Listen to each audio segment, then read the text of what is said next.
the GOAT, returns once again to fight the heavyweight great Stipe Miocic in one of the biggest nights I think the UFC can have any year, any time. Johnny Bones Jones is back fighting, as is Michael Chandler. Ladies and gentlemen, the president of the UFC, Dana White. Yeah! How are you? What's up, guys? How are you? Dude, not as good as you. Bones is fighting tomorrow. I'm going to be honest here, okay? I think we are at a stage of, I don't know how you feel. I think I could say, hey, I'm friends with Dana White. I think I could say that, right? Can I say that? Absolutely. Okay, so I'm friends with Dana White, and I had no fucking idea that Bones Jones was fighting this weekend until like 4 days ago. Brother, I had no idea. 100% on me. This is a massive ordeal. This is a massive evening. And then obviously, it being against Stipe, who is legend in the fight game. How excited are you for tomorrow, and how do you think the fight goes? Obviously, Bones is a massive favorite in this thing. Well, that's a big problem. We're not doing our job if the biggest guy in sports Dana, it's didn't my know fault. that the UFC was happening this weekend until 4 days ago. We have completely failed. No, but yeah, my fault. I'm excited. Well, the good part is that it's the second biggest gate of all time at MSG. So some people knew. Not the biggest guy in sports, but some people knew. No, Dana, it's 100. I'm a dipshit, you know, and there's been a lot going on, as you know. You've been in the middle of it all. Okay, you've been literally in the middle of it all on the night of it. So I think there's been football happening, and then obviously, congrats on a winning campaign, by the way. Congrats on a winning campaign. Thank you. Appreciate it. That whole thing's happening. So now that we have eyes on this, I mean, this is second biggest gate in Madison Square Garden history or whatever, but like this fight is a dream fight, is it not? And I'm not like a UFC expert. I watch all of the fights and all the pay-per-views, but like this is a dream fight for a lot of people. And how's the vibes going into it? Yeah, this is a fight that needed to happen. Jones got hurt several months back. We got the fight back on track. This fight has to happen, and then whoever wins this fight, the big heavyweight fight that everybody wants to see is whoever wins this fight this Saturday versus Tom Aspinal, who is the interim heavyweight champion. And if you think about this, I've been saying this all week. Think about how hard it was for us to get into New York, right? Corrupt politician over here that was keeping us out of New York. Now, at Madison Square Garden, we're number 1, 2, 3, 4, 6, 8, 9 all-time biggest gates in Madison Square Garden history. Is that good? Is that good? I don't know. You tell me. Good for you. Yeah. Obviously, you draw a lot of people. Your fans are incredibly passionate. And if you get how many more? Okay, so Tommy was chanted yesterday, I think, at the press conference. You were asked about it. Place went crazy whenever you said, yes, the winner should fight Tommy in this entire thing. When you look at Bones and where he's at in his career, what is the thought of how many more? Have you had the discussion about that? Is there no end in sight? Like, what is the kind of thought with Bones, who's obviously GOAT in this entire profession? Well, if you look at what he did to the number one guy in the division last time he fought, I mean, could he have 10 more fights, right? Tonight will tell. You never know in this business, or Saturday night will tell. You never know in this business when somebody shows up and, looks old in the fight business. We'll find out on Saturday night. How do you feel about his training? What have you learned about where Bones is mentally and physically going into this fight? He looks good. He looks like he's in great shape. The weigh-in's here in 2 hours, but he looks like he's in great shape right now. He weighed in light, and Stipe looks good too. I mean, we talk so much about John. It's almost like, everybody's overlooking Stipe, which is the position he loves to be in. He loves to be the underdog. Every time he goes into a heavyweight fight, he's the underdog, and he wins. So getting through Stipe is no easy. Exactly. Here he is beating Daniel Cormier, one of the greatest of all time. Yeah, double champ at one point. Stipe lives in Ohio now. Ohio guy AJ Hawk has a question for you. Yeah, Dana, are you excited for some?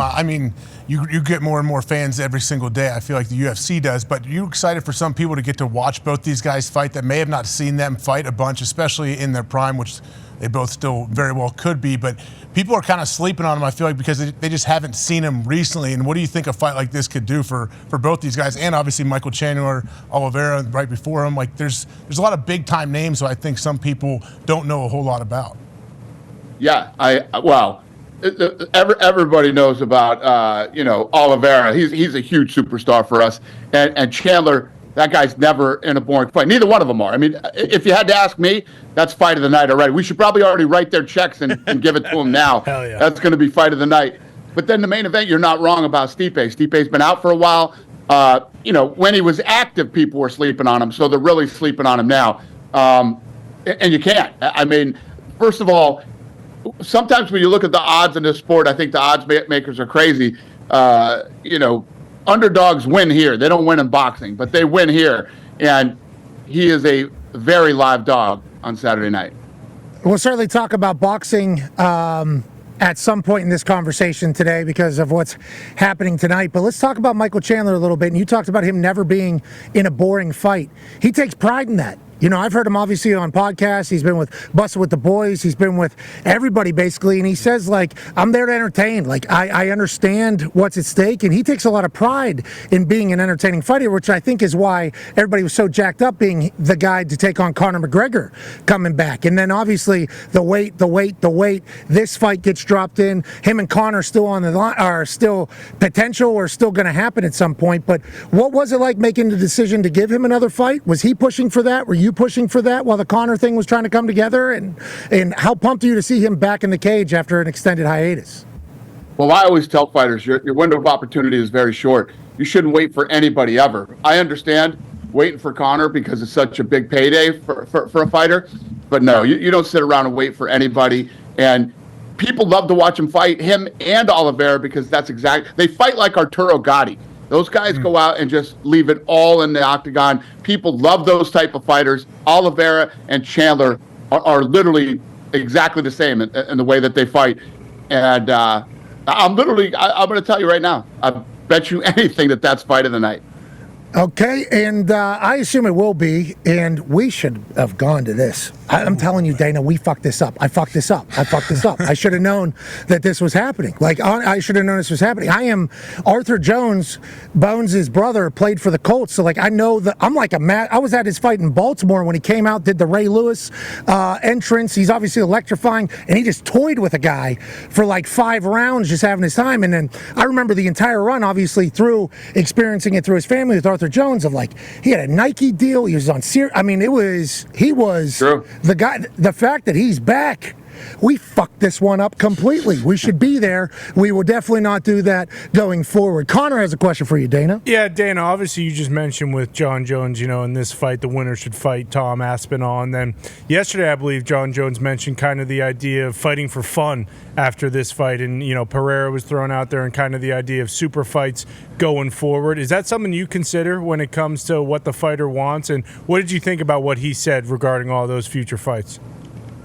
Well, of course, obviously a guy like John Jones has had a career that, if he wants something, we would do it. But you can't just want to do a fun fight and not fight the interim heavyweight champion, the guy who's next. Because if John Jones retired on Saturday, Tom Aspinall would be the heavyweight champion. So opportunities were given to John Jones. He was 23. He was the youngest heavyweight champion of all time. Now, as he sits where he sits, it's his obligation to give it to the younger guy, to give him that opportunity. And if he beats Tom Aspinall, then yes, I would do the Alex Pereira fight. Ooh.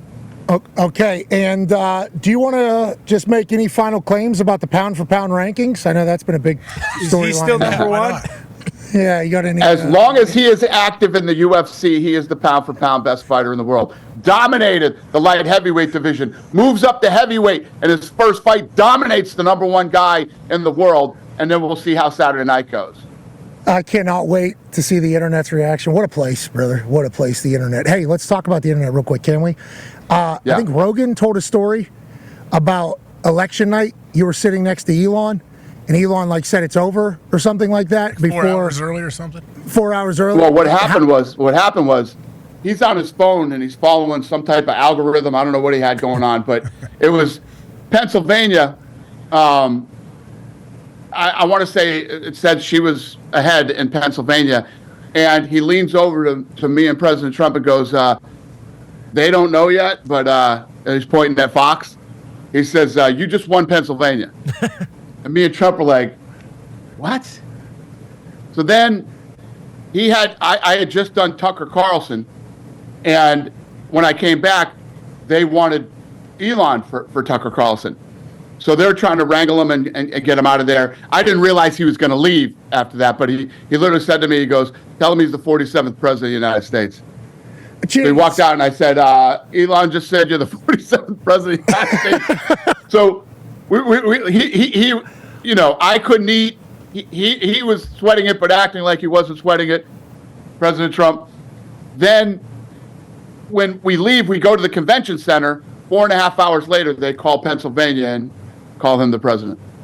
Dana, what a wild thing to be a part of. Literally from yacht, flight, all the way through election night, and then you're sitting next to an alien in Elon Musk, who's smarter than everybody. He's smarter. He you know, he has this obviously outlaw mentality. He definitely does. The guy's been a billionaire like 6 different times. It's like six Right. different ideas. He's kind of done it, and everything is changed. And then you're sitting next to former president and then next president, and you're right in the middle of it, Dana. Hey, you done good, buddy. I don't know. Thanks, bro. You know, you should think about that sometime. You're in the middle of like the biggest shit, and tomorrow night is going to be electrifying. Incredibly pumped for you. Going to be awesome. I appreciate it. Thank you. We need to go to this though. This needs to be one we're supposed to be at. MSG. We fucked this one up so bad. Where are you? Are you? Yeah, you guys should all be out here. First of all, you're one of the biggest guys in all the sports, and you're on ESPN's network, and you didn't know till 4 days ago there was a fight. Okay. Horrible. I told you. It's on me, Dana. Horrible. This one is, I'll hand up. Hand up. We'll be better next time. We will certainly be watching, as will the rest of the world. Do you want to give a prediction tonight for Jake Mike? You know, this fight is being sold on the fact that everybody wants to see Mike Tyson knock him out in one punch. I don't know. I love Mike. I hope he does well. So I don't know boxing as much as you do, obviously. Got your start in that, I believe, before going into it all. Conditioning is like the massive piece of it, right? And age is certainly a massive part of that with the body. Mike Tyson's different, though. Is that kind of the angle here? He's 58. Could you imagine winning a boxing match? 27 is 27. 58 is 58. It's just, you know. This is what Jake Paul does, though. He tries to fight, you know, guys that are fucking 60 years old, you know. Okay. All right. I assume you'll be watching. Ladies and gentlemen, President and CEO of the UFC, Dana White, we appreciate you. Yeah, Dana.